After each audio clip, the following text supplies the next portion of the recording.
It is a great honor and a privilege to introduce Erna Glass, and your maiden name was Stopper. And we in your beautiful garden here in Jerusalem. Thank you. So Erna, this is a book that you wrote, Memories of a Girl in Hiding. And if you could just speak a little bit about your special family and your roots. Can I put this down? Thank you.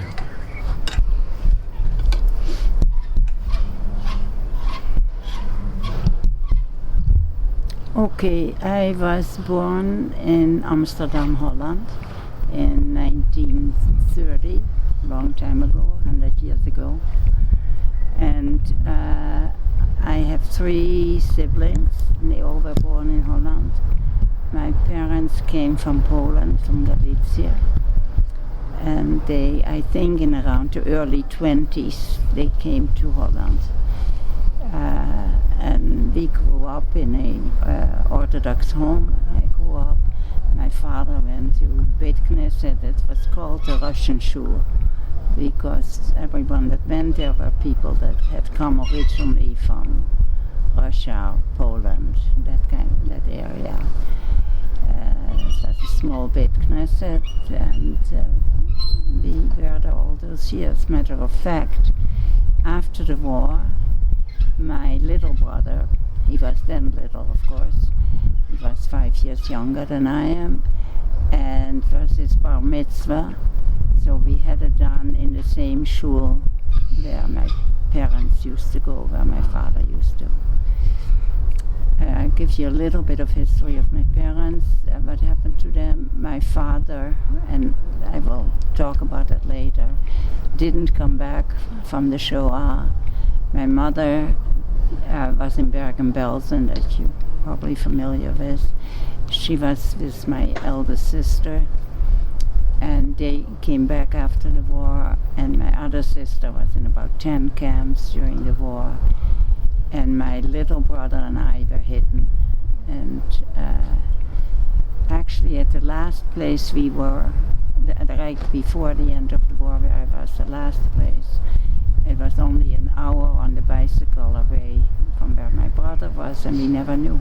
You never knew? No, we didn't know. No one knew where everyone is. It's amazing.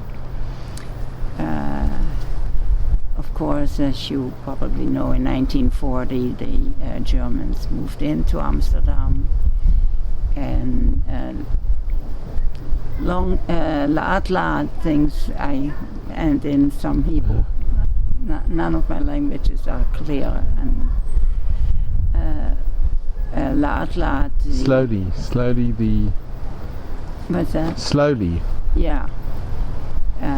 Things started to change. Well, I went to school still, and my brother went to school. I think he was in 1st grade, I was in 4th or 5th grade. My parents had a store from clothing, like men's suits and women's rain, how do you say? Raincoats? Coats, raincoats. And the store was still open, and we had family, we still got together. And that year in November was my last birthday, for the rest still after the war.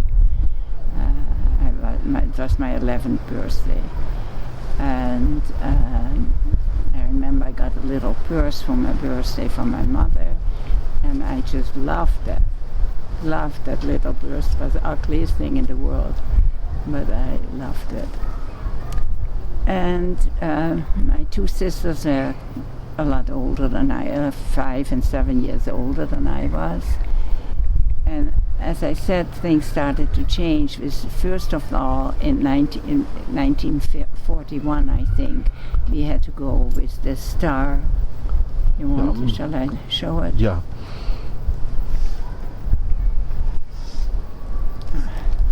You can see it on my mother's dress.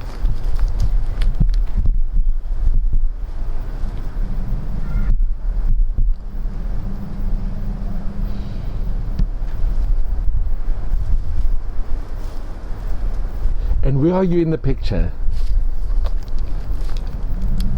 back.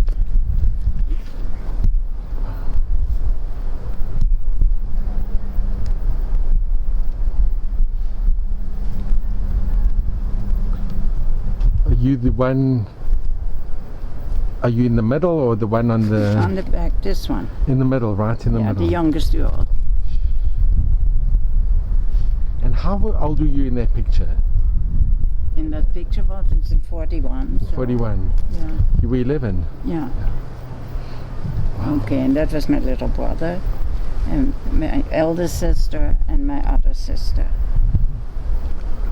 And actually, the reason, if you want to know why that picture was taken already, was my father was told, or people were buying passports, and that they were false papers, that we were from Uruguay and Paraguay, because Paraguay was not on war with the Germans. So, and a lot of my family had, in the beginning of 41, moved to Switzerland. And hiddenly, they didn't officially move to Switzerland. They went over the mountains and went to quite a few of my family. As refugees, they were. Pardon me? They were refugees. Refugees, yeah. But to get there was apparently they went through hell, because it was very difficult. Mountains, they had to go through the mountains, so they had a way board, like they would buy out a guide for money, of course, and he would bring them to the next port and the next place and the next place. So one was my uncle, my father's brother, and their kids and other family members, and he wanted my father to come too with our family. We were 6 people, 4 small children, and first of all, it was very expensive. It was very expensive, and my father didn't think we could make it. With my brother was little, and to move over through the mountains and all that. So we didn't do it, and my father said, no, it will be okay. Nobody believed how bad it was going to be. So we continue our regular life for the period of time. I went to school, and there's a little story I must tell you that I'm not very proud of. I had a piano teacher, a Jewish young lady, maybe she was in her early 20s. Sonia was her name. And I hated piano practice and piano lessons, but my mother was a Jewish girl, needed to play piano.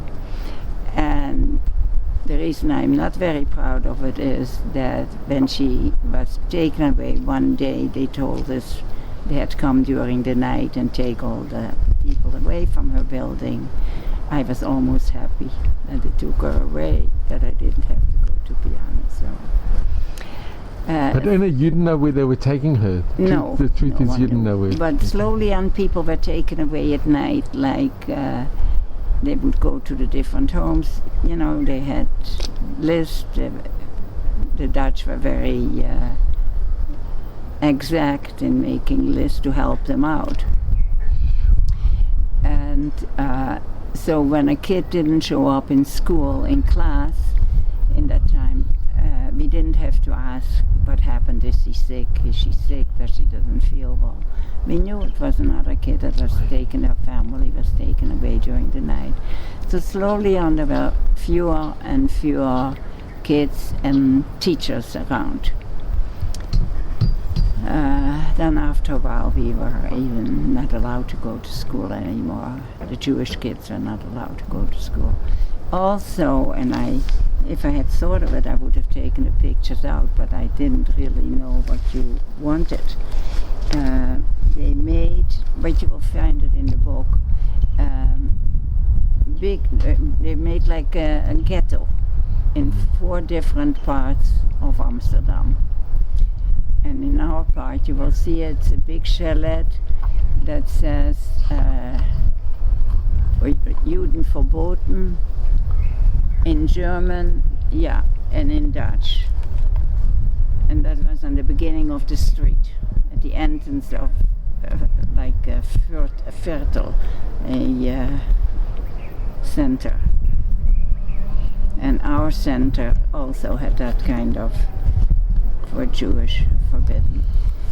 And so another little story was that in the summer, Holland is very late, very late light, you know. And my brother and I were playing outside in the street. We had to be in, curfew was at 8, from 8 till 6 in the morning. So we were playing and my little brother fell and had a break here in his head. What do? We have to go to the hospital. So it was too dangerous for my parents to go. The hospital was outside of the ghetto, I will call it. But we had a neighbor that was a very nice, an older woman and her helper. And she, the helper, took my brother and me to the hospital. A non-Jewish neighbor? Yeah, of course. A non-Jewish lady took us to the hospital. It was not far. So we went barefoot and I put something, a little purse or something in front of my star. And 2 little kids, they weren't really paying that much attention to us. So we got stitches and we walked back. And as I said, things are starting to change. People were flying to, that's not the word, what's the word? The ones that went to Switzerland. Fleeing, they were fleeing. Yeah, to Switzerland, people were picked up at night. And, but meanwhile, one of the things my father did, we had a storefront, and he boarded it up with wooden planks, as if nobody is living there anymore. So that was closed completely. Oh, we weren't supposed to anyway. We didn't do any business anymore.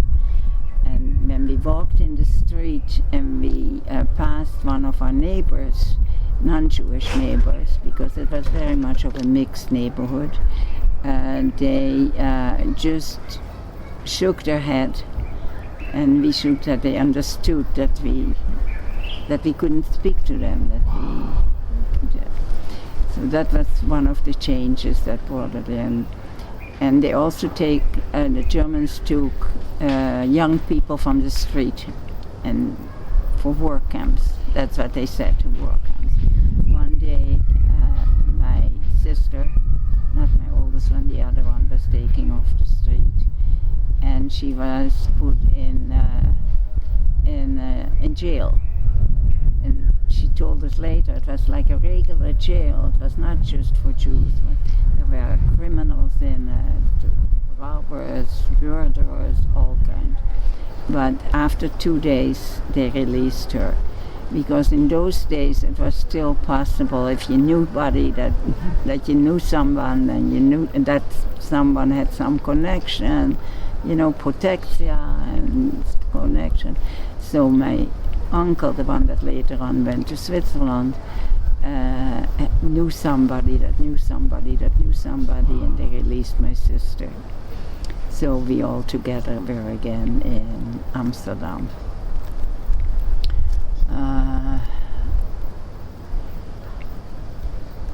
So we stayed in the Jewish thing, but still there was nothing really. Another thing my father did was whatever money he had in cash, he bought diamonds for it, because he said, money, if we survived this war, we didn't know where we were going or if we were going and how long we were going. We knew nothing. But he said, if we survive the war, money loses its value and it won't be worth anything. He says, diamonds or stones always keep their value. And what he did is he buried them. He bought about 3 or 4 diamonds, I don't remember, and he put them in little cigarette boxes or cigar boxes with metal cigar boxes that they used to have, and he put them in different places underground and showed us where he put them, like next to a water pipe or next to a gas pipe, so we could remember and recognize it. So he put them under the ground in the different places, so that if we come back, if any one of us survives, that we have that. And really, again, after the war, then we were all goed mee, actually. Except for your father. Yes, we went to look, or my mother went to look, but it was very hard to look because there was piles of, the whole house was destroyed. So there were piles of rocks and stones and wood. It was right after the war. But she found 2 little boxes out of the 3 or 4, I don't remember how much it was. By digging by the wire from whatever my father had shown us. Another thing we got back was, I told you my father sold raincoats, women's raincoats. And we had neighbors from a previous address where we had lived, not where we lived at that point, but were very, very nice people, and my mother felt very comfortable with them. So she asked them, it was in a totally different neighborhood, not a Jewish neighborhood at all. So my mother asked them if we could bring a suitcase with some things in it. So they brought a suitcase with my mother's candelabra for Shabbat, my father's Kiddush cup, some pictures, whatever, and a couple of those raincoats. And she gave it to those people. And when she got back after the war, my mother went to them, and she didn't expect to get anything back, of course. And the people were very apologetic and said, listen, we had to take 1 or 2 of the raincoats because it was a very hard winter in I'm on the same feelings, in Amsterdam. Very hard winter, and they had 2 grown daughters. So they gave they took 2 coats and gave them to their daughters. We were very apologetic for them, of course, but everything else they gave us back. They gave back. That's amazing. Everything else gave us back. It was really very, very nice. Some people were very nice and very helpful, but unfortunately not enough. Yeah. Then one morning, and that was already in 43, I'm skipping. I may come back later to something, but I'm skipping. But I haven't really been thinking of this. Although you always think about it. Any experience one has in a normal life like this, I have a good normal life, but every now and then, every experience you connect it to what happened at the time. So one morning, early in the morning at 6 o'clock, there were loudspeakers in the street and they were screaming, they were yelling, all Jews stay in the house, don't leave the house, get a backpack or something, a little suitcase ready, with whatever you want, a little one, and stay in the house. That's all what they were. And the trucks they came in they called the Grüne Polizei, because everything was green to them. They had green uniforms, that particular part of the German army. Their pickup trucks were all green, and so we called them the Grüne Polizei.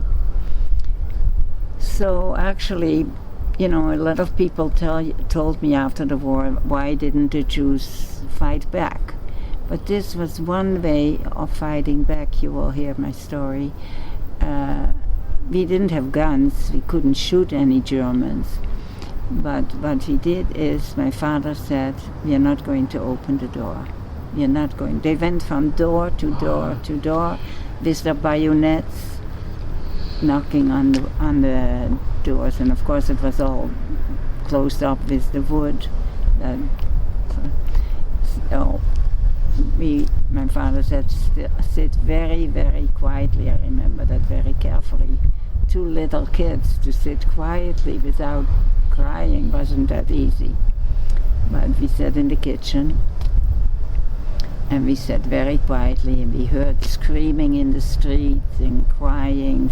They went from door to door and grabbed people. And it was very, very a lot of noise and crying and screaming. And they knocked on the door. My father said, I'm not opening up. Let's just sit and see what happens. And after several hours, all of a sudden it was very quiet. Very quiet. And so we figured they're all gone. So we still sat quietly for a couple of hours. And then later my parents looked a little bit through the curtains, see if we didn't know if we were the only people in Amsterdam left. You know, we didn't know who was taken and who did the same like we did, that they didn't open up. They didn't have to look very hard. They just went into all the houses to take the people. So the same lady that took us to the hospital looked through her window, and she saw that my mother looked through the curtain a little bit. And we didn't know, are we the only Jews left in Amsterdam? We had no idea. So then when it was dark, she came over and she brought us a bread or something that we have. So we stayed a couple of days in the house, not going out. And then slowly on, my parents saw some other people, Canary. They were also saved. They must have done the same as we did, and they were saved. So slowly on, we got out of the house. But where do you go, you know? So we stayed in that street. And then my parents decided, and that was 43 already, you know, I'm skipping 42.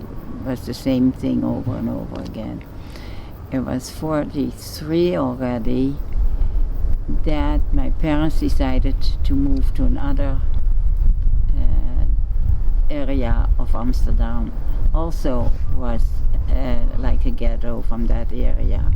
But we had heard that the people were already picked up from there, so they thought it might be safer to be there. So we moved to that apartment in Eastern Amsterdam. We didn't take anything with us because there was everything there, furniture. The people were really taken already by the Germans. We were there for not a very long time, just a few months, maybe even less, that the same thing happened there. All Jews stay in with their microphones and all that. And again, my father said, we're not going like this. So we went, my father and my one sister, my brother and I went to the zolder. You know what is a zolder? Boydum, they say here in Israel. You don't know what it is? It's the Boydum. It's on top of, it's in the house, but it was not a living area. It was. It's like an attic. Attic. An attic, okay, yeah. Thanks. No, you're amazing. No, I am not. When I speak now, I speak half. Usually think more in Dutch, but so we went to the attic, and my mother and my older sister stayed in the apartment, and when they also went from door to door, and there we had an apartment, not a whole building, but an apartment.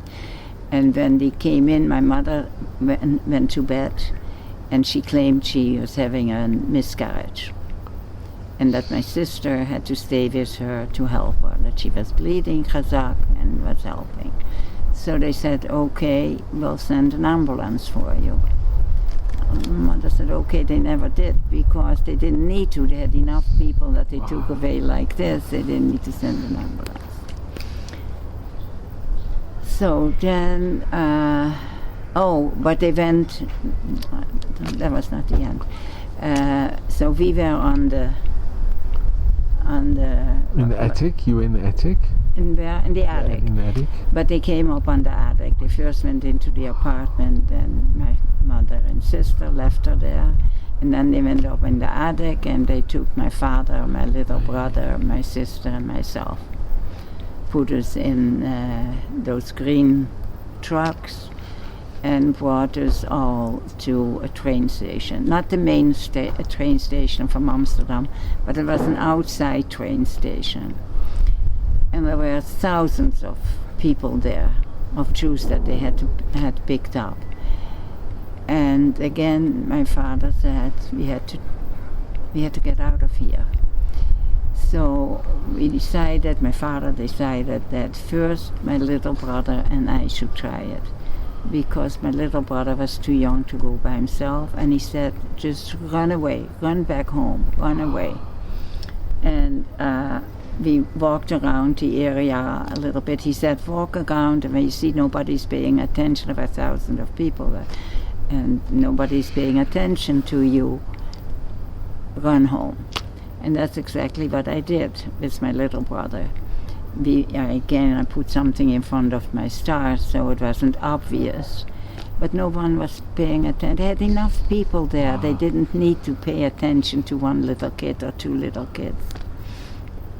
So they took my father and and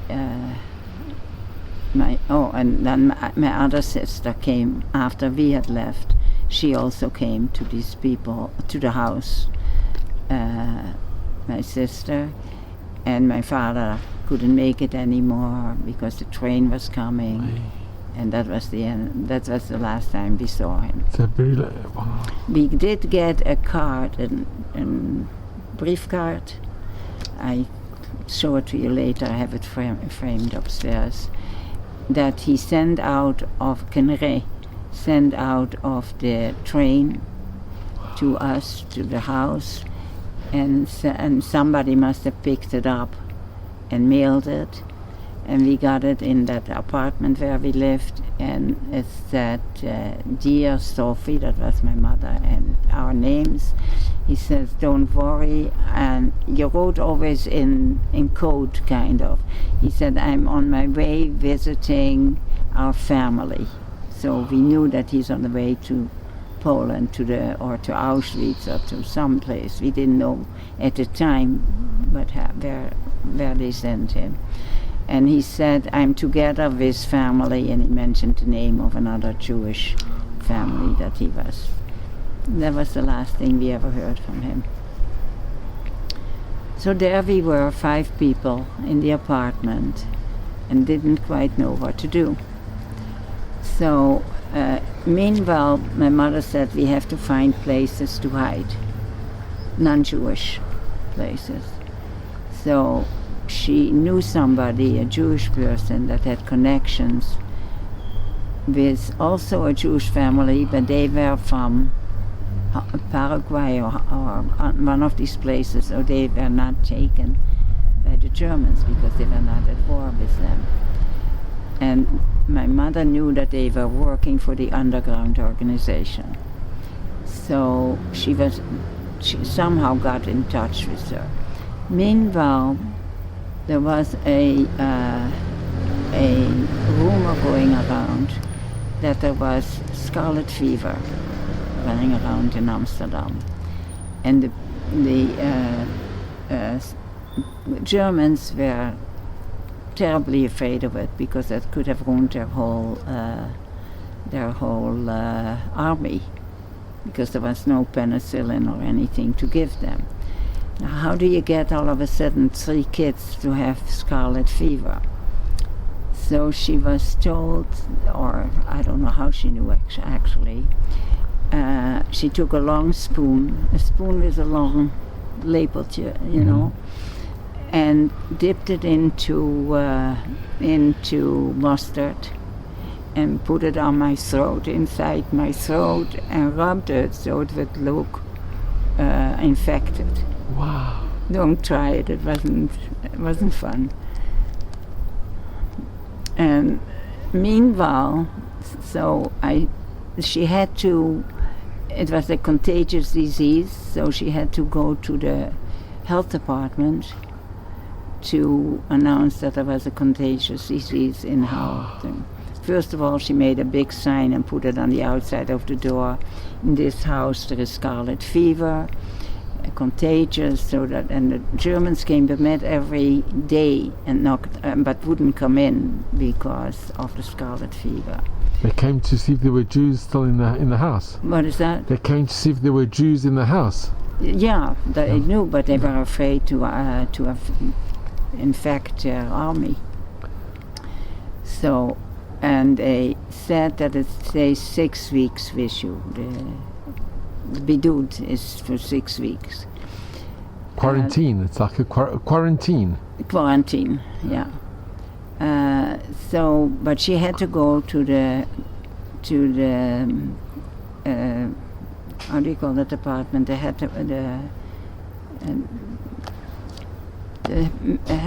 department. Sorry, I couldn't. No, you're doing to the health amazing. department to tell them that there was somebody. And there was a very, very nice doctor that was the head of the health department. And he worked with I was not the only one who did it, some others too. He was very much against the Germans. So my mother went to him because she had heard that he was very good. But you had to talk. Very be careful what you said, because you didn't know what nurse was there, and they couldn't, she came and she said to Dr. Peters, I remember his name, Dr. Peters, my daughter has scarlet fever, we have 3 other kids in the house, we are all infected. And he said, okay, I will send a nurse to check it out. And first he asked my mother, she didn't know what I was supposed to hurt me or so he asked her almost the answers. He said, does she have a painful throat? Does she have a fever? Does she have this? Does she have that? And all she had to say was yes. And he sent a nurse over, but again, he knew who the nurse was. And we put Lysol on the floor and washed the floors, and I never got dressed. I stayed in my pajamas, looked a little bit through the window when I saw somebody come, so I quickly went into bed. So meanwhile, she got in touch with that one Jewish gentleman and see if he had any suggestions, and also for hiding, and also since she heard that family, that Jewish family, was connected to the underground organization in Amsterdam. Their kids were their teenage daughters that they are involved. So it was dangerous to go there, but somehow, and I don't remember how, she was somehow in. But then they got tired of us being in the apartment with the scarlet fever, scarlet fever. So one day they really came in the house, and they took all 5 of us. And by that time it was just about the 6 weeks that the quarantine was supposed to be over. So we put my sister, one of my sisters, in bed. My mother did that all, I was too young. And she was saying that she now had scarlet fever, that she was infected with the scarlet fever, my sister. So then they sent an ambulance and put her in the ambulance and us with the truck. In Amsterdam, there was a big building. Before the war, it was the Jewish theater there. And now they had made it into a place for Benatime. They brought the people there that they picked up. Like a transit place. And what? Transit, like a transit area. Yeah, concentration transit, yeah. kind of things. And from there, the people stayed there only 2 or 3 days. From there, they sent him on to Westerbork, which was a concentration camp. You may have heard of it. Or wherever they sent him on to Bergen-Belsen or what. So after a few days in that hospital, it was previously before the war, it was an old people's home, what do you call it? And they came and they took us to that place, concentration home. And we were there about 2 days, and my mother was complaining that we are all contagious, and we are contagious, and we are contagious, and we will besmettelen everyone. So they sent us to, then at that point, that building was the Jewish hospital, only for Jewish patients, with Jewish nurses and everything. It was a Jewish hospital. So they sent us there. I mean, they took us there with their big trucks and all that. And we were there for 2 or 3 days, I don't remember. And my mother said, we have to get out of here. We were not sick, we were healthy, all 5 of us. And one early morning or middle in the night, I don't remember, we heard a lot of balagan and by the nurses going back and forth and the doctors and everyone. So my mother asked what was going on, and they said they were told that the next morning they would come to empty out the hospital. So first of all, my mother asked for our clothes back, because we weren't sick. So the nurses, of course, gave it right away, the clothes. Then my mother and my elder sister said, we have to get out of here before they come with the trucks. It was early in the morning. So downstairs there was, somebody must have told my mother about it, a little window that was right on street, a little bit above the street, but on almost street level, a little window. And my mother said, my little brother and I will go first, and then the others will come and run off. It was very near that family that was connected with the underground organization. So she said, just run over there. And that's what I did with my little brother. He was too young to do it on his own. And together we ran off to that family. After a little while, my sister, one of my sisters came also. But then they emptied out the building, and that was the end of my mother and my elder sister. They went to Westerbork and from there to Bergen-Belsen. So we didn't know where they were, of course. We had no clue. Nobody knew where I was and where I was and if I was alive or what, or for my little brother. Meanwhile, those people tried to find I should have brought some water down. Do you mind? You don't have corona. That's fine. I didn't think about that. So they got us 2 places, one for me and one for my little brother, a place. They contacted that man that my mother had contacted in the past to take my sister, hiding that was outside of Amsterdam. Remember I told you she had found somebody that had a connection. And that man really came, the underground contacted him, and he came and he took my sister. Can I just ask, was this a Jewish underground or was it a Dutch? Yeah, a Dutch underground. But were they Jewish? Were they what, Jewish? Were they Jewish, the underground? No. This was non-Jews in the underground? Maybe there were some, like those daughters were a part of it. There were some maybe that were part of it. It was basically a non-Jewish underground. And not just for the Jews, it was also, other resistance. People. Yeah. So then a lady, young woman I think it was, came and they had found, not yet found, but they thought they had found a place for me in northern Holland on Quarim. I was on villages, like little a village. Really little villages. They were really just what do you call them? No, farmer. Just farms. Farms. Just farms. So they took me to there, and apparently after that they came and took my brother to a place, and then meanwhile the other man came to took my sister. Well, apparently my sister was at a place, very nice people, outside of Amsterdam, and they had about 3 or 4 Jewish teenage girls in hiding there. But it was in a town, it was not in a far, it was in town. And at night, during the day they were all cooped up in the apartment, so at night they sometimes went outside in the dark.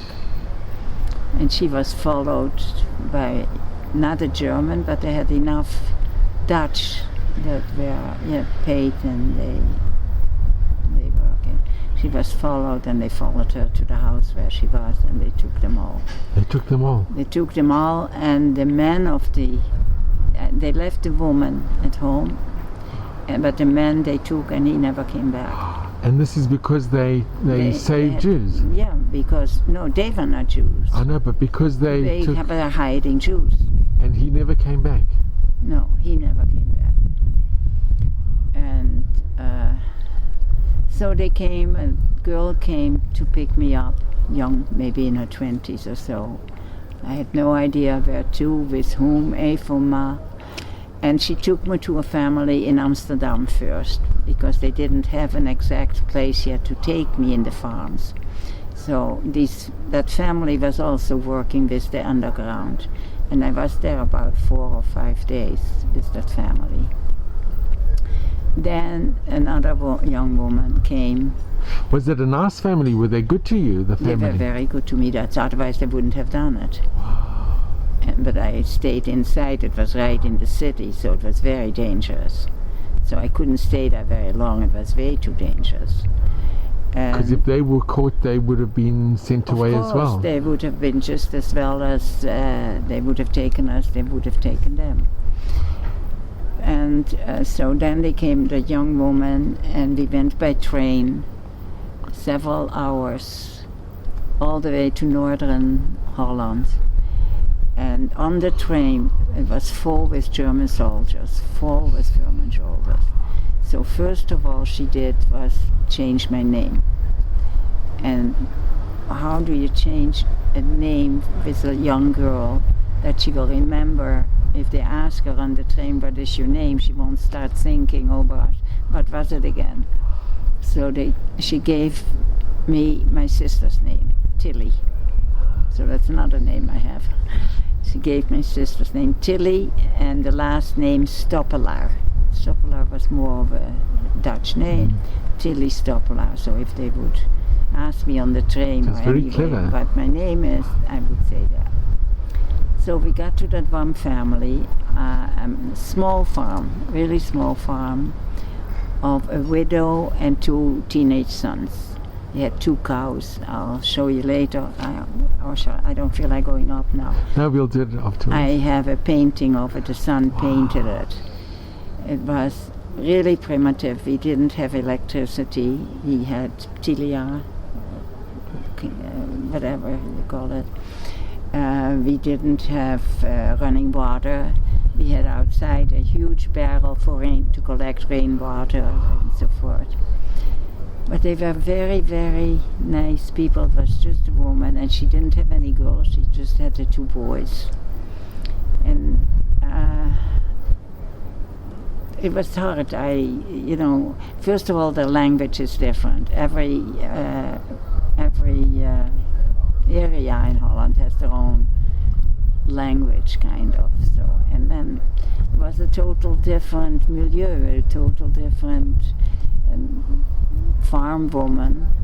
This always wore black because she was a widow, and wooden shoes, and 2 boys. And I was used to kashrut and to Shabbat and to all that stuff.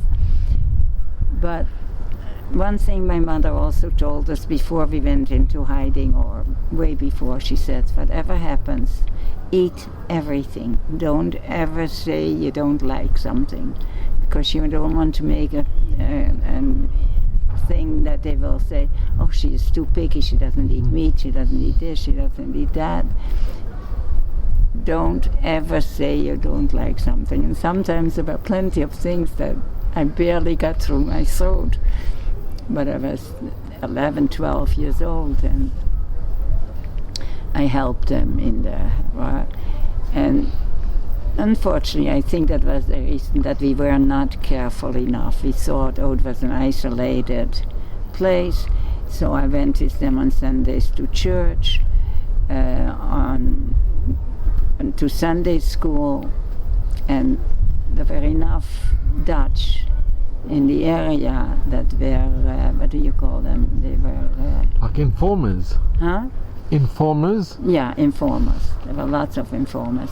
We didn't think, we thought, oh, they're all good neighbors. Nobody of the neighbors actually asked us who I am, but a lot of people from the cities, from the big cities, because it was a very difficult winter. So they sent the kids to the farms. So they just, you know, if they knew who I was, that I was a Jewish girl, I'm sure I looked different from them. I wasn't blonde, I was dark, I had dark hair, I had dark eyebrows, I looked different, I spoke differently. So they must have known. And that was actually the last place, not the last, the first place I was, but the longest. That was about 8 months. Then all of a sudden I was sitting, I did a lot of Brian. Do you know what Brian is? Knitting. Knitting, yeah. Knitting black socks for in the wooden shoes. And I was sitting in the kitchen in front of the window, and I saw 2 men coming towards the house. So I called the woman and I called her sons, and they immediately say, get out of here. Immediately knew they were informers, because they weren't people from the area.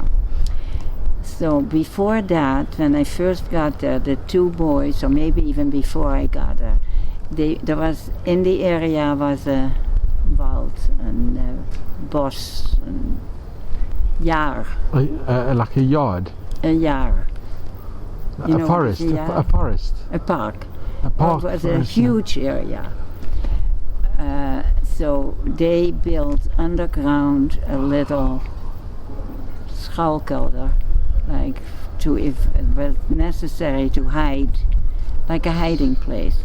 Just below the surface, they built it for emergencies. So the oldest son just ran from the back door, and he ran, I don't know where to some other town. This son, the other one, oh no, whatever happened when they first saw those 2 men, they had a staircase with a little cabinet in the wall, like she kept sewing stuff there and pieces of smartutin, and they put me in there quickly so they wouldn't see me. And I was very heavy at the time, believe me, and from all the potatoes and the speck and the bacon and all that stuff, I was very heavy. Not very, but quite a bit. And the door from that little cabinet didn't even close. I have it in the book, the picture. You can see that. It's a little cabinet. When we went on our visits, and with our kids, my husband and I took our kids for a visit. We went every year almost to visit all the people that hid me. From Phoenix we went, and you'll see a little cabinet. I see. Oh, and this is the farm I was. So we're going to just take... is it light enough? You can lift up, yes, it's wonderful. It's amazing that you have these pictures. Maybe not light enough. No, it's fine, it's very good. So there's the farm, and... this is the farm, and this is the little cabinet they pushed me in. It's so small. Wow. And it's still there? Yeah, well, yeah. Okay. And you managed to go in? The two men came into the kitchen, because the kitchen was like a living area, and they had just the boy had just slaughtered a pig, and you put that on the ceiling kind of to roast it or to whatever, to dry it. So there were pieces of bacon hanging on the, so they came in and they said to the woman, and I could hear every word they said, okay, you have a 12-year-old Jewish girl here. And she, of course, denied it. And the boys were gone. They didn't see the boys anymore. One ran away and one ran to that other place. And they said, but meanwhile, all the neighbors that saw them going in, and they knew that they probably were informers, they concentrated in front of the windows. They stood in front of the windows, and they knew that if they would take me or any of the others, they would just kill them. They just kill them. So they were there for a little while, but didn't search the house. So they didn't search. Otherwise, they would have seen me easily because the door of the cabinet didn't close. So they said they would come back the next day again, and they did. They came back, 5 of them. Then they were, and with guns. They came back on bicycles with guns, 5 of them. But then we were all gone. Only the woman was there, and she said, well, go and check, search the house. I don't have anyone, So after they left the first time, the boy, the son, and I ran to that place in the bush. In the hiding place in the yes, we went there. We stayed there for 5 days. 5 days, wow. Just the 2 of us, and the woman came and brought us food every day. In the dark, she brought us food because you never know you never knew people that you thought were your friends. You never knew. So, but they knew they had to find another place for me. It was not safe to stay there. So there was another family, but it lived already in a little town, not a big town, very little town, and they were all connected with the underground organization. Their kids, their teenage kids, and so on. He was actually, he fixed the hoof of horses. What do you call it? Underneath the hooves, no, hoof of the horses, and he was also a shoemaker. So they came and took me, everything on the back of the bike, because cars, there weren't any. There was a big family, and I stayed with them till they actually found a place for me, because it was not. And actually, a couple of times when I was in other places, and it was getting dangerous, they brought me back. That was like a temporary place where they brought me back, and it was in town. They were more, I hate to say sophisticated, but we had electricity, and we had running water, we had a toilet. In the first place we had an outhouse. And it was hard for me, from a different culture, from a city girl. Not only that, but was another thing that was so hard for me. In that first place, I got my period. Whom am I going to discuss it with? The woman was like an old woman to me. She was only in her 40s, but to me she seemed 100, because she was always in black shoes, black socks, black clothes, and she had no daughters, just 2 boys. And that was very difficult, and they didn't have what they have now, all the modern things, so it was not easy. But still, I was safe. I was not in a concentration camp. So then I went first to that place in town, and what they did is they got from the doctor peroxide. And they thought I would look like a Dutch farm girl, but it never did. So my hair became very ugly, it became reddish, and they couldn't do my eyebrows because it was peroxide. But They thought it maybe helps. So I stayed with them several times, but just for a few days at a time. Then one day they were looking for a place for me. It had to be done all underground, secretly. Yeah. So one day that man came to have with his horse and buggy, to have his horse's thing fixed to the shoemaker. And he said he knew him. He was from another town, but they knew each other. And he said to him, "Peter, I have a 12-year-old girl here, you have to take her. It's too dangerous here." And he couldn't go home to ask his wife if it is okay. They had a couple of little kids. Can I bring her? Can I not bring her? Without any doubt, he said, "Get into the wagon." They covered me with hay. And he took me home to his farm. Are you sure you want to hear everything? Everything. Haven't done that since Yom This is HaShoah. unbelievable. This is something. So, and I'm skipping a lot of things, I can't remember every little thing, and it would take, you can't put 2 years Sure. in an hour or an hour and a half. I don't even know what time we started. So he took me there, and they were lovely people also. But eventually it was, and I helped him with the hay on the farm, And when How his much wife, could I do? when his wife saw you, What was it? what happened when his wife, he brought a young Jewish girl to his home? How did his wife react? She took me as if it was the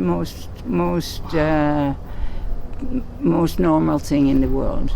2 years ago I took all my nephews and nieces and grandchildren to Holland. There is that one couple that is still, he was actually the son of these people where I went to. And he was born in 1948, so after the war, but his parents told him all about me and how he handled it. We are very close till now too. I want him to come for my 90th birthday. But that will be probably Corona. But so when we were all there and we went to all those farms and all the little places, he took us over there. And one of my nieces asked him, "What did your mother say when your father brought me down as a Jewish 12-year-old girl?" And he answered, he said, "My mother put her arms around me," and that was it. There was just no doubt. But unfortunately, I couldn't stay at that place too long either, because he was with the underground, and they dropped geweren, what you shoot with. The British dropped them down behind his farm to hide. Not fireworks. Like a bomb? A bomb? No, not bombs. They've dropped down. What do you call them? That you fire, but the police. A rifle? Rifles. They dropped the English dropped down rifles behind his. So he always was in danger also. So they couldn't keep me. So I was there maybe, I have it all written down, the little calendar in the book that says from which day to which day I was at a certain place. And I did that right after the war because I knew I would never remember, and you will find it there. And so he found me another place, and this way I went 13 times from place to place. Every time when it was not safe, they took me to the next place. And they were all very nice to me. They were all nice to you? They what? They were all very nice to you? All. There was one place where I felt uncomfortable, but it was maybe not reasonable, but I felt uncomfortable. It was a very, very primitive farm. They had one son and old people. You will see them on a picture someplace. And I felt uncomfortable there, but they were very nice to me. Maybe the boy made me feel uncomfortable. Mm-hmm. I don't know. I never remembered, but I knew I felt not as comfortable as at the other places. But And the last place I was in another province. And also very nice people with, they were all farmers. So if we can just show, here you have on the farm, you have a picture. Oh, the boy on the with the horse. Can Is that what you want me to follow? Can we show it? That was one of the sons. It was one of the sons. That was one of the sons. That I was with. Yeah, but this was taken after the war. He gave it to me after the war. That picture. You're talking about this one, right? Yeah. Can you get it? Yes, thanks. And the last place you were taken to? The last days I was about half a year. And that's where I went when the Canadians walked into us. It was in June 45. The Canadian army took over. Germans ran off. And then the place in that town that had been an underground place, you know, an office from the people that made it an office for people to get together again. So in other words, I went to that group of people and they wrote down for me that I am looking for my mother, because I had no clue where anyone was. So I gave my mother's name, I gave my father's name. I knew he was taken away, but if he survived or not, I didn't know, and I was all of 13 years old. So then I gave my little brother's name. I told him his name and how old he was, and my sisters. And the town was a little bigger town where my brother was. He was the director of the postal service. They didn't have children, and he was on one place all 2 years. So that was much easier. And they were good to your brother? Very good, very good. When he first got there, and that's a little story, of course I didn't know that at the time, because I didn't know he was there. Only 6 weeks after the war did I realize, when they came to see me, they came on the bicycles with my brother on one bike, and then they took me back on the other bike, and I had no clue. We were an hour away from each other for 6 months. I didn't know. And my brother was such a rascal.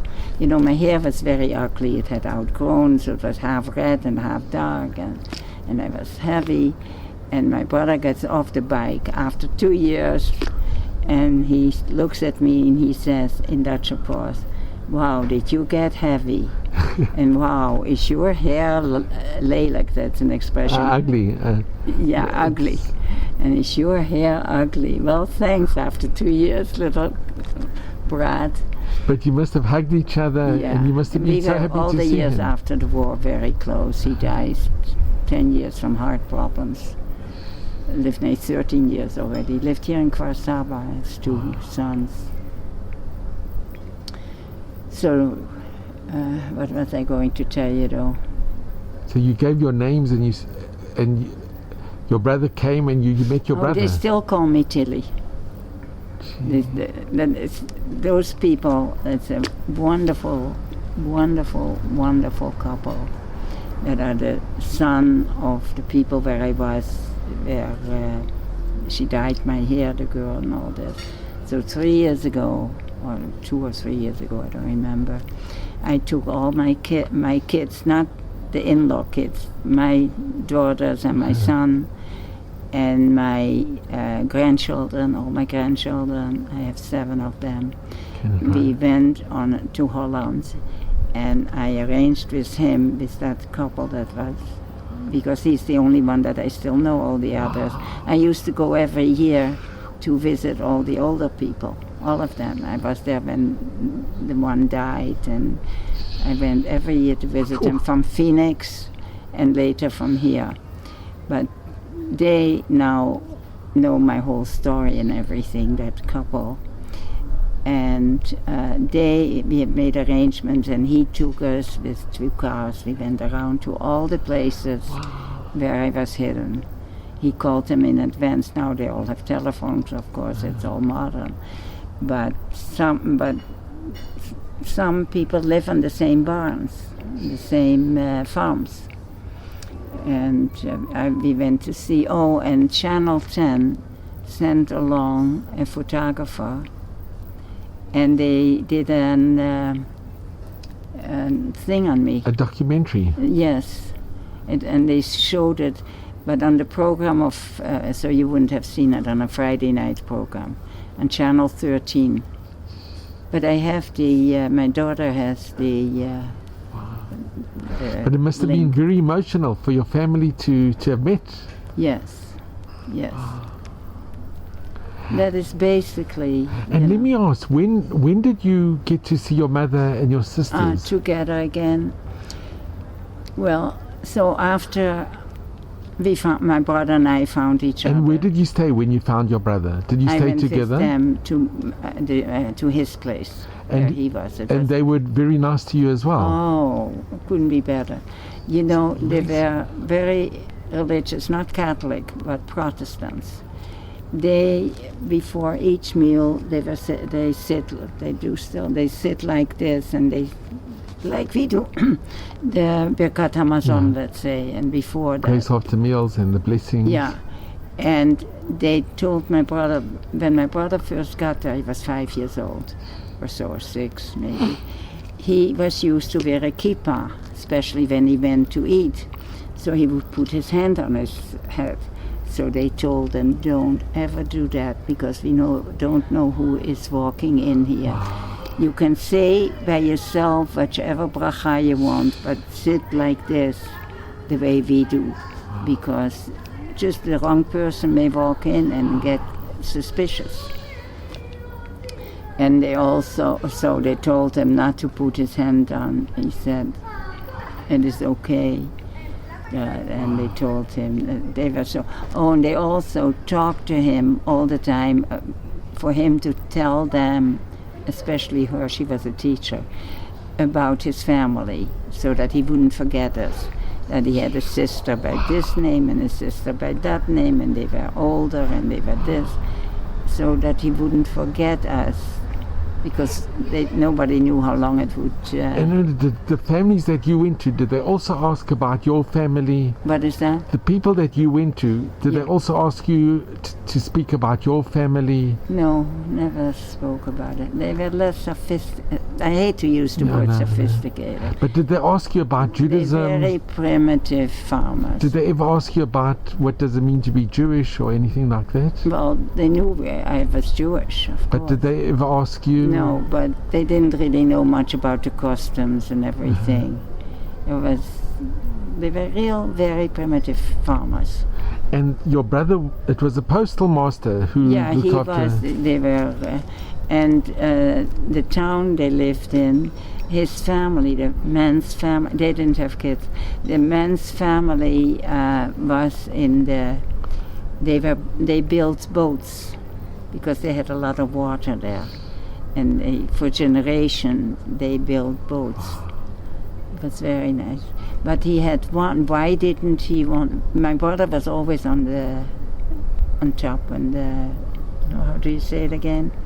In the attic. In the attic during the day. At night, he'd take him down, and the man took him on the back of his bike for a little fresh air. But during the day, he was always in the attic. Because one of his brothers, he didn't trust him. His own brother? Yeah, his own brother, he didn't trust him. So he stayed away as much as possible and made sure that he didn't see my brother. And maybe he knew, but after all, it was still a brother, so maybe he knew and didn't do anything about it. I don't know. And so how did we get together? So I went back with them to their town, the people where my brother stayed. Mm-hmm. Very nice couple. And meanwhile, one of my cousins that went to Switzerland, his parents were still in Holland. They were hidden also. So he came back right after the war. And I think through the Red Cross, he gave up our names to the Red Cross and he found my brother and me. So he came there and took us back to Amsterdam. And how did you feel when you met a relative? I don't know. It must have been... You ask how did I feel. In all the 2 years that I was hiding, I had no feelings. Sure. I just didn't. When I wrote that book, I didn't realize it even. My one son, the one in California, he's very good in writing and things like that. And I asked him to edit it, the book. And he did. And then when he gave it back he said to me, "Mother, but you don't show any feelings." But apparently I didn't have any. I never cried as far as I remember. Wow. A 12-year-old girl doesn't cry. I never cried. And you never knew what happened to your parents or your sisters? No. It must have been so incredibly hard. You know what happens? You are in a situation and you live every day and do without thinking. You don't think what you do. You have to be careful not to talk to this one, not to talk to that one. You have to eat, talking about eating, how my mother said, eat everything, don't ever say you don't like it. On Sundays we used to go and visit a relative of theirs, and because they really did it for me, because they had a girl my age, so they wanted me, because here I only had the 2 boys, older than I. So they gave us every Sunday when we got there for lunch, the same thing, and I hated it. I could barely get it through my mouth. And I wouldn't say I don't like it. My mother told me, don't ever say you don't like it. It was like a cereal, cooked cereal that they used to have, cooked cereal with syrup over it, or something, I don't remember. But then, and I helped slaughter the pig, because it was wartime. They had to slaughter their pigs. On the farms we really had food. And I remember they put it up in the kitchen in half and they made sausages, and I had to help. I was in the situation.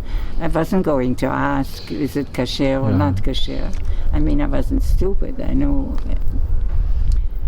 But, and they weren't that sophisticated. They knew we eat several things that didn't eat, but it wasn't like this, the place where my brother was. Did you ever ask, why is this happening to me? Why? No, that was the situation. Whom should I ask? Harabon Shalom? Whom should I ask? I didn't ask. I did, and I was wondering where the rest of my family is. I didn't know. So then he came and he took us back to Amsterdam, my brother and myself, and we stayed with his parents for a little bit. Then we heard that my mother had been to Bergen-Belsen and was on her way to Amsterdam in a truck or in the train. They came in the train. And what happened was, it was right after the war, so some of the Jews that were hidden or so, and they were now free, went every day to the central station, train station, to see who was arriving that they knew, because people didn't know who is alive and who is not. So there was that one woman that my mother saw when they came into the train station in Amsterdam, and she said, "Gewerd stopper, your 2 kids are okay and they're in Amsterdam," and so. And that's how we got together. My other, one sister, my oldest one, was with my mother. Apparently she was very, very ill. What did they have there? I think they're typhus. Typhus. Yeah, they're typhus. Yeah, she was very ill with typhus, and my mother and she also didn't speak about their experience very much. Just every now and then my mother would say that they had a pill in the morning. You know what it is? Like misdar here. In the military they call it here misdar, that you have to stand. It was very cold there, very cold in the winter. That was in Germany, Bergen-Belsen. It was very cold, and they had to undress totally and stand on a pill in the snow. Little things like that she wants. Did your sister ever speak about it? Did she what? Did your sister speak about it? Your sister, did she ever tell you? A little bit.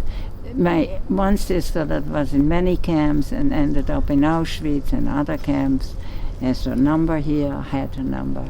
Never spoke till the last year of her life. She died 4 years ago.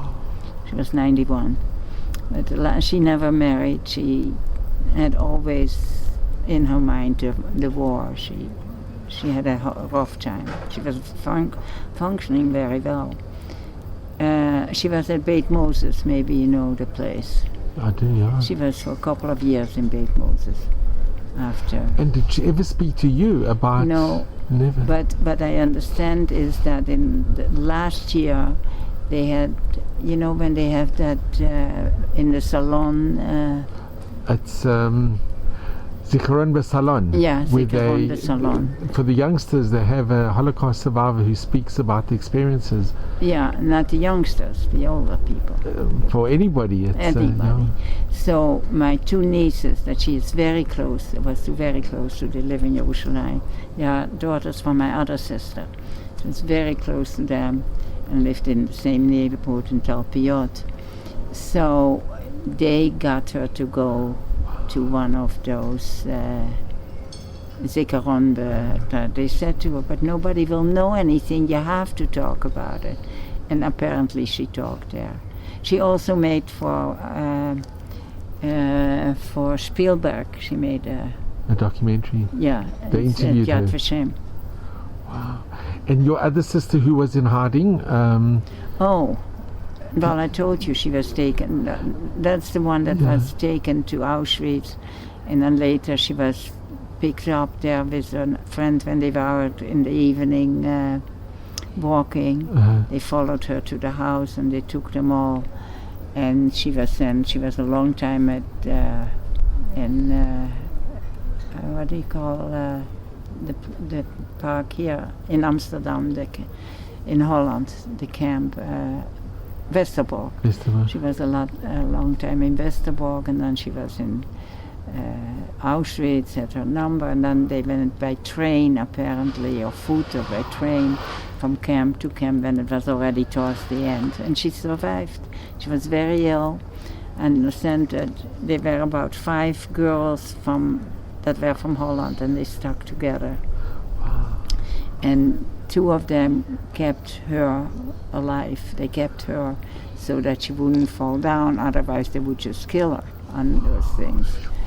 So that's basically my story. And can I just ask, when you saw your mother and your sister, how was the reaction when you saw your mother?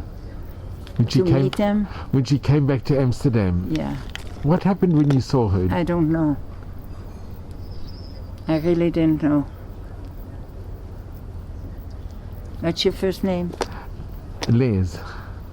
You must have been very happy to see your mother and your sister. Of course I was. My mother and my sisters, and then we didn't want to live in Holland anymore. And in 49, right after the state, in 48, we moved to Israel. With your mother and your sister? No, first my one sister and I moved, because we 5 people to get here without work, without knowing the country or anything. But my parents were always very Zionistic already before the war. And so she and I came first here. And some of my family that came back from Switzerland, they had been in the also clothing business. They had a factory, and they came to Israel before us. Right after they got back from Switzerland, they came to Israel, and they opened up a factory.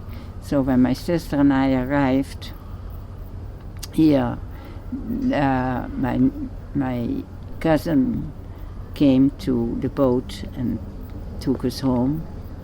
We came with the Galila boat. and it was in the summer. I remember it was so hot. Coming from Holland, anything was hot. And he took us there, and we went to sleep in his factory for a while till we found another place to sleep. It was on Mamilla. It was the original Mamilla Street. He had a factory there. And Erna, can I just ask, you've spoken at many places and when you were in America and here, but what message do you give to the younger generation after all your experiences? I told them exactly what happened. The first time I did it was in 5th grade in Hebrew school in Phoenix. And our friend Rabbi Gold, I don't know if you know him, probably not, they live in Meitar. She was a Hebrew teacher there, and she had heard about my daughter, my oldest daughter that lives in the kibbutz here. Keturah, kibbutz Keturah. I've heard of it, sure. And she was in her class, and my kids knew, but they were little, of course, still. She was in 5th grade, and that teacher asked me if I would tell the story. That was the first time I did it. And I don't remember, I must have told a shorter version. And you told your children knew? My children knew. From a young age you told them? From a young age on, they knew. Not the details, when they got older they knew. But my one daughter, Sharon, that lives in Herzliya, usually when I go to places to speak, she comes with me. And if I forget something, she will fill me in. Because and usually, today I really talk mostly in English. Usually I mix it up very much between Hebrew and Dutch. Because mostly when I speak about that period, I think in Dutch. But Erna, can I ask, I mean, you had righteous Gentiles that really saved you, that put their lives on the line to save you, and you had amazing miracles that happened to you. I don't know. I really don't know. But it's not easy. It's not easy. But once I get talking, it comes back to me. But what message do you give to the younger generation? What would you like them to learn from the Shoah, from your experience? Okay, that is what I tell the kids when I speak to them, or adults too. I speak for adults also.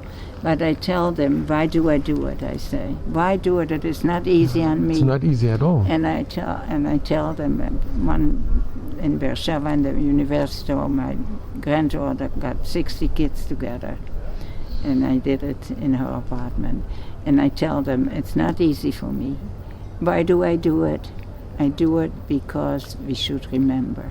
That you guys should remember. Because we always will have people like those in England that are the Holocaust deniers. I said, that's why we have to do it. That's one reason. The other reason is to watch out not to become, what's the word? No. Victims. What? Maybe a victim?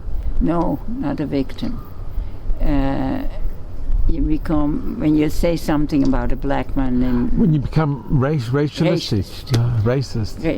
That, I said, is the worst thing you have to look out for when you grow up, or when you're an adult, or whenever. So true. That is my main reason. Not to become racist, and to remember for the next generation that it is not just a story that you see. If you read it from history, it's different. But if they see me or anyone else as a person, and I tell them, yes, it really happened. Wow. That's amazing. One little story I want to tell you about anti-Semitism. Of course, these people put all their lives at stake for me, right? Yes, they kept really me. Did. If they would be caught, they would be killed, just like the one that had my sister in her He was house. killed. Yeah. But underneath, there is still anti-Semitism. You know, we had to farm, and we made everything that was possible, cheeses and meat and all that stuff. But there were a lot of other things like shoelaces or sugar and so forth. So there was a man with a horse and wagon. He came around once a month to all the farmers and they bought.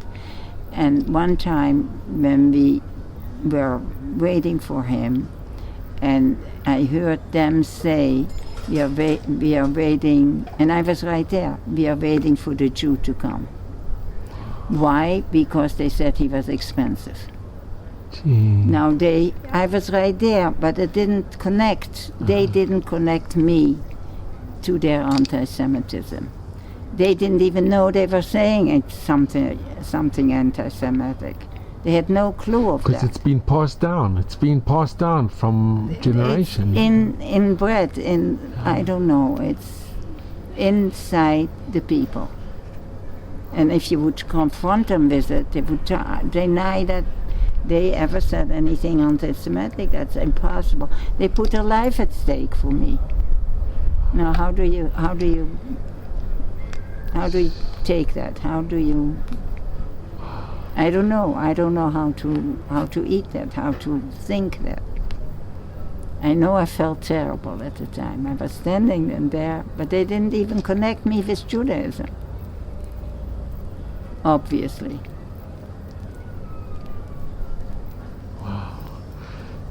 So I just want to thank you so much. I'm just going to, I'll just speak 1 minute. So I'll just wait for 1 minute. So, I want to thank you so much. Really, your story and what you went through and how people sacrificed their lives. They really sacrificed their lives.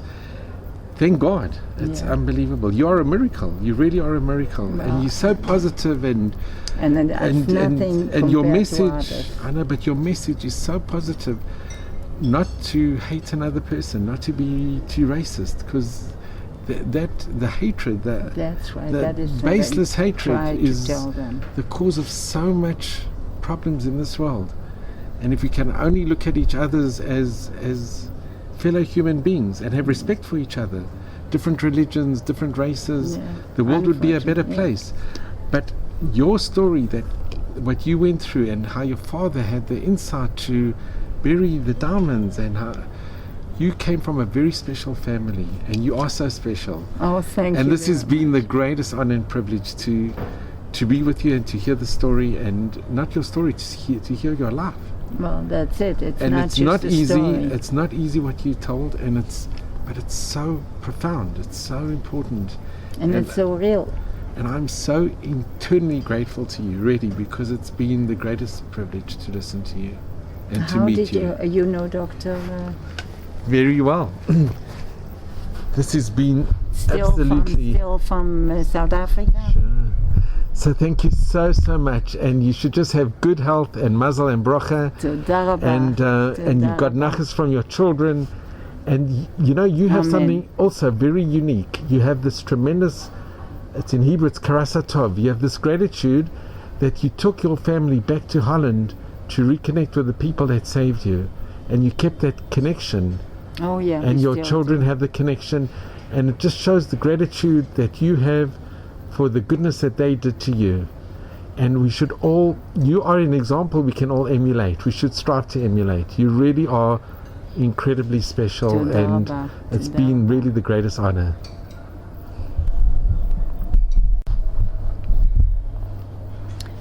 There is a book out, and I read it just recently. It's about a similar situation of mine. I forgot what it's called. She wrote it in Hebrew, but I read it in English. Mayim Rabim, Bait B'Mayim Rabim, משהו כזה.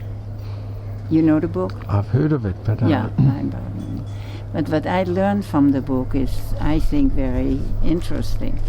When I tell my story, I tell it, and I am connected to it. But one thing that I learned from it is what it must have been for my mother to give up her 3 children and not knowing, as a mother, But when I tell the story, I tell about me. I don't tell about my mother and how she must have felt. But then later, when I started reading the book, and it describes it there very well in the book, that how does a mother do that, to give up her 3 children without knowing where, if they would live, if they would not live, where would they live? This is the whole story with the kindertransport. Yeah. Where the people gave their children to go to a foreign country with a foreign language to people that they didn't know.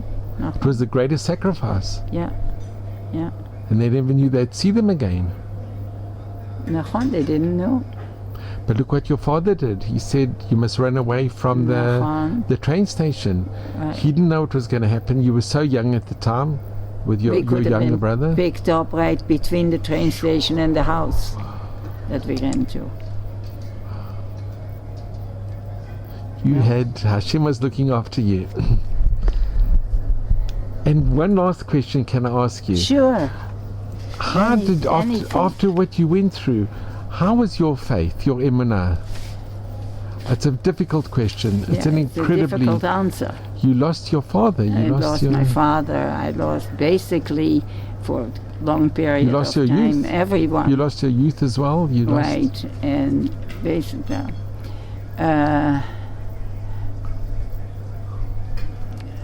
Let me tell you something. I'm not religious. We keep kashrut. Conservative, okay? I'm not shomer at Shabbat anymore. But when I go walking in the morning, I go every morning, I walk about 45 minutes to an hour. And I go walking. I talk to the Rabbanu Shalom. Wow. Why? I don't know. But I tell you something more interesting is from my mother. My mother came back from hell, right? And she stayed religious. She stayed very religious. Not Haredi, not overdone, not with a sheitel, but like a Jewish woman, like an Orthodox woman. Once I asked my mother, I said, how can you stay that way after you went through hell and you went through so much? How can you still be religious? I asked her that because she knew we weren't.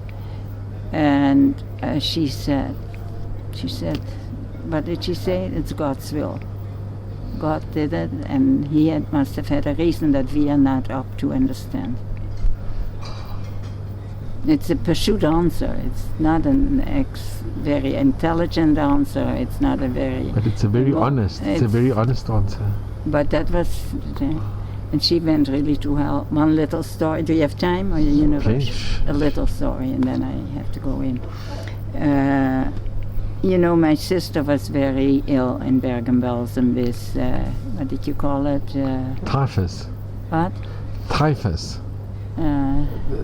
She had typhus? She had, what you call, dysentery. Dysentery. But that's caused often from the typhus. Yeah, okay, I don't know exactly, but she was very, very ill. So, what a lot of people did, or some people did in the camps, was they asked somebody to give them a piece of this, and they gave them, they traded. Mm-hmm. They traded. So there was that one woman that my mother wanted to make a soup from something that she had, and my mother had a piece of bread.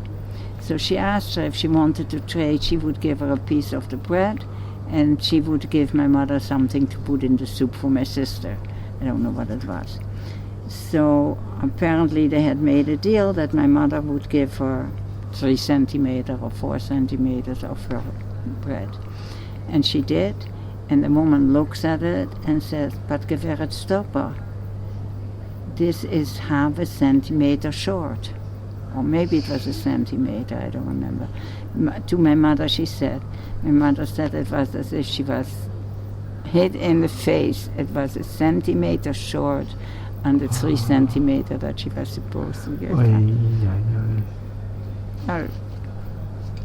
So But hard. that woman needed the bread and did it. So these things happened a lot then. I don't know if the woman stayed religious or not, But I just want to say something. You said that you're not religious, but you speak to Rabbanu Shalom, which is Hashem, God, yeah, every day. I talked to him. You are very religious. No, I'm not. Because religious, what is religious? You have a connection with God. You have a personal connection. And what does God want? You brought up your family so beautifully. But people went through the camps. They went through 10 times more than I did. And how they could stay believing that that's what God wanted, I can't believe that. But you believe in a God and you speak to God, and you are, in my eyes and in all of our eyes, you are exceptionally religious. You are somebody please God, we should all one day emulate, really, because it's keeping this and keeping that, but you have that connection.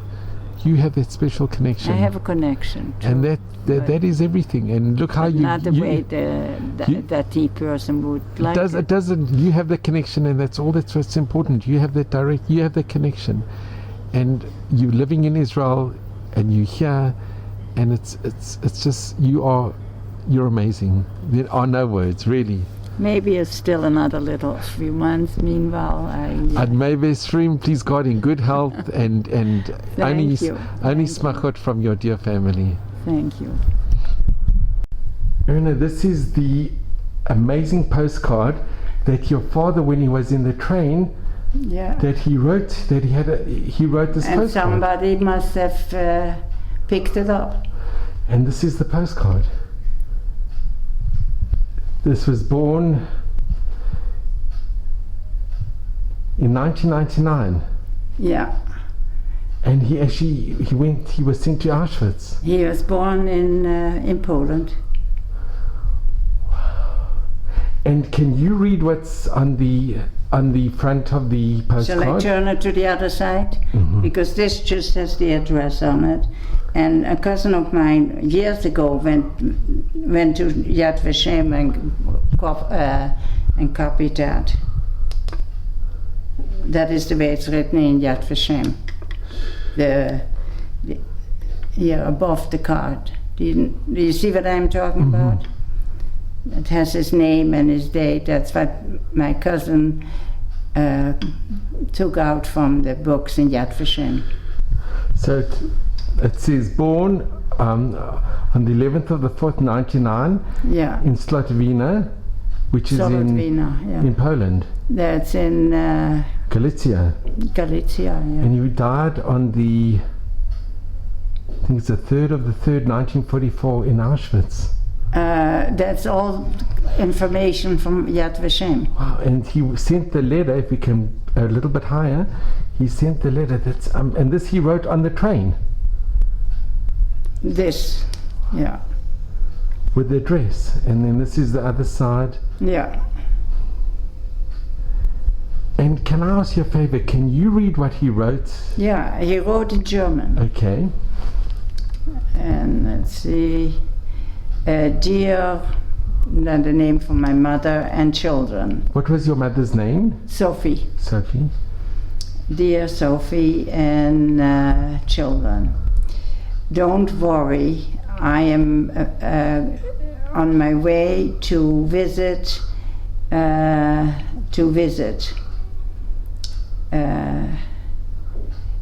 Stay well.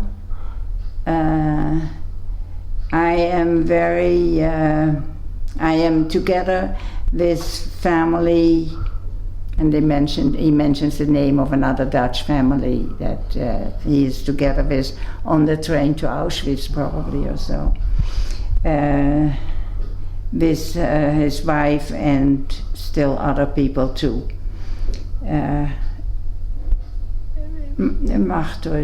Don't worry. Keep yourself well. I am very optimistic. No, I do as well. And make sure you get the papers and he mentioned the name of my uncle, because we had asked, I'll tell you in a minute, I am very hopeful. And then here, it's already a little faded. And keep well, you and the children, and we'll see you soon at home. And what was the address that it was sent to? What is that? The address that he The said. address is the street where we moved to. Remember I told you, not where we, oh, and I have something else to tell you. So, Sophie Stopper, Retiefstraat, that is the street of name, Amsterdam. Retiefstraat 39. We went there to visit too when I was with the kids. And this he wrote while he was on the train, going to I'm sure. I'm just going to go very close up. Can't read the stamp really. It's Netherlands. And it says, wow. And then it's beautiful how you've done it. Here's the I had that made. 1943. This was written on the 31st of the 8th, 1943. Yeah. And if we look, wow, and this is the last communication you had from your dear father. That was the day. And we can see it probably. was also, the cancellation is 1943. Yeah. Briefkaart, which is a postcard. Amsterdam, this is just unbelievable. Sure, You got it? Thank you so much. Wow. So Elsa, you actually went back, you went to Poland. Yeah. How did it happen that you went to Poland? It must have been a very difficult decision to go. It was difficult. But I wanted to do that. And who did you go with? And I went with Sharon. Your daughter? Yeah. But what I want to tell you is that, you know, they have all kind of trifim there. There is a trif van Holland, from the Dutch, only from the Dutch. So I said to Sharon, I really want to go and see that. So I told the guide, because we were in a group, or from his office, from the OGD. I told him I'm going with my daughter for a minute to the Dutch trif, and we'll meet you a little later. So Sharon and I went, and you walk in, it's a real trif, and they have all 4 walls full with names. Is this in Auschwitz? In Auschwitz, yeah, in Auschwitz, at the camp, with all Jews that were deported from Holland. And I walk in, and I go like this with my finger, and it was the name for my father. I don't believe it. And that was, I couldn't believe that. Out of all the names? So 1,000, I don't know, several thousands of names. I didn't know if it goes alphabetic or not or whatever. And I put like this, my finger, and it was my father's name. That was the weirdest thing. Wow. That was really the weirdest thing. It's not it's Min HaShamayim. It was. It's Min HaShamayim. It was meant to be, out of all the names you put Out your of finger? all the names. I didn't know if it was alphabetic there or not. I just went to go and see. Were you very nervous to go to Poland, to Auschwitz? It must have been a very difficult decision to go. It was, but it was something I wanted to do. And going with your daughter, I think it must have helped a lot. My daughter, yeah. And when did you go? How long ago? Basically in the camp, around the camp. And how many years ago? It's a few years ago. 4 years maybe. 3-4 years ago. Wow. With the OGD organization, you know, the lawyers. These groups, like dentists go and doctors go and this, so. Wow. And he could make it. So I said, okay, I'll go with you. And you went inside, this is it's part of a lager. It was like the camp where they had And then we walked with the group, you know, all the thousands of people walked from the camp in Auschwitz to Birkenau. Did you go? I've been. Yeah, so you know. But that you went inside the Dutch, and did anybody else go, or it was just your daughter and you that you went to the Dutch? Yeah, because the others, you know, there's enough other things to look at. It's only if you have somebody from Holland. And it's like all the miracles that happened to you. This is a miracle as well. This is certainly not something I expected to see. Well, thank you so much. That you have had a guiding force, because people gave up their life. They were prepared to give up their lives to save you, and there's a reason why. There's a reason. I don't know, and I don't look into it. But this is amazing. It comes, and you know, when you pointed in your father's name, I'm sure your father was looking from above. He must have been. I just was in shock. I couldn't believe it. Because thousands of names. I've never heard something like this. Yeah, I was in shock. Well, thank you so much.